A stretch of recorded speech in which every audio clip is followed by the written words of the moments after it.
Secunderabad parliament నియోజకవర్గంలో అనేక రకాల అభివృద్ధి కార్యక్రమాలకు ఈరోజు ప్రారంభోత్సవం చేయడము భూమి పూజ చేయడం జరుగుతూ ఉంది. ముఖ్యంగా ఇక్కడ ఉన్నటువంటి పౌర సమస్యల పరిష్కారం కోసము అధికారులను కూడా తీసుకొని తిరుగుతూ ఉన్నాము.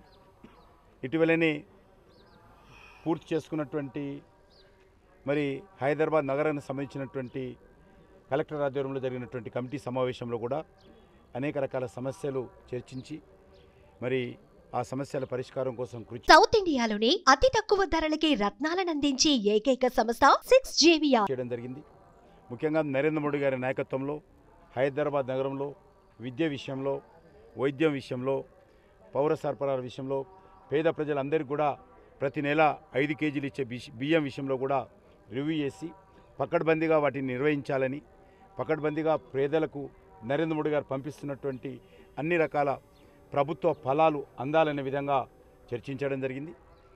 ఇదే నేపథ్యంలో ఈరోజు జూబ్లీహిల్స్ కాన్స్టిట్యున్సీలో వివిధ అభివృద్ధి కార్యక్రమాలకు మరి ఈరోజు ఉదయం నుంచి కూడా మరి ఈరోజు మధ్యాహ్నం వరకు వరుసగా అనేక కార్యక్రమాలను ప్రారంభించేటువంటి కార్యక్రమం చేపట్టడం జరిగింది. హైదరాబాద్ నగరము చాలా పెద్ద నగరము. మరి గతంలో ఉన్నటువంటి బీఆర్ఎస్ ప్రభుత్వము చాలా అభివృద్ధి చేశాము. హైదరాబాద్ నగరం అంతా కూడా అంతర్జాతీయ స్థాయి నగరం అంటారు. మీరే చూస్తున్నారు ఏ రకంగా బస్తీలలో మరి సమస్యలు ఉన్నాయో. ఎంతసేపు హైటెక్ సిటీ చూపించి, ఎంతసేపు మరి ఎకనామిక్ సిటీ చూపించి, ఎంతసేపు కొండాపూర్ చూపించి హైదరాబాద్ నగరం బాగా అభివృద్ధి జరిగిందంటారు.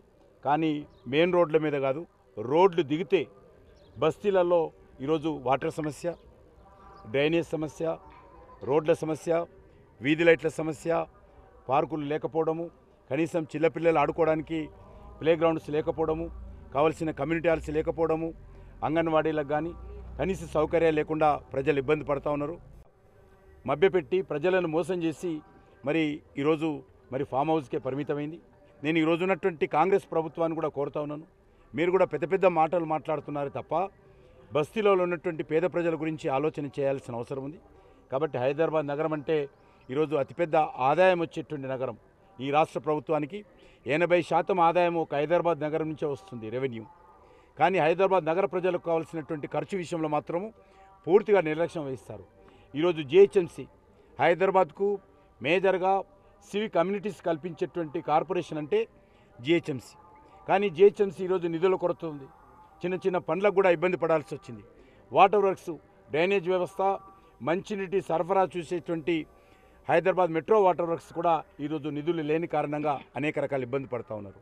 చిన్న చిన్న కాంట్రాక్టర్లకు కూడా జీతాలు ఇవ్వలేనటువంటి పరిస్థితుల్లో ఈ 2 సంస్థలు ఉన్నాయి. కాబట్టి నేను కోరుతా ఉన్నాను రాష్ట్ర ప్రభుత్వాన్ని, జిహెచ్ఎంసీకి కానీ వాటర్ వర్క్స్ కానీ ఏ మాత్రం నిధుల కొరత లేకుండా చూడాలి.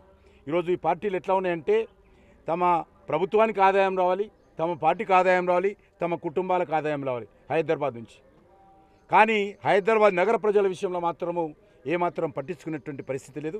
అందుకే నేను గతంలో మరి కేసీఆర్ ఉన్నప్పుడు చెప్పినా కూడా పెడచోనే పెట్టాడు.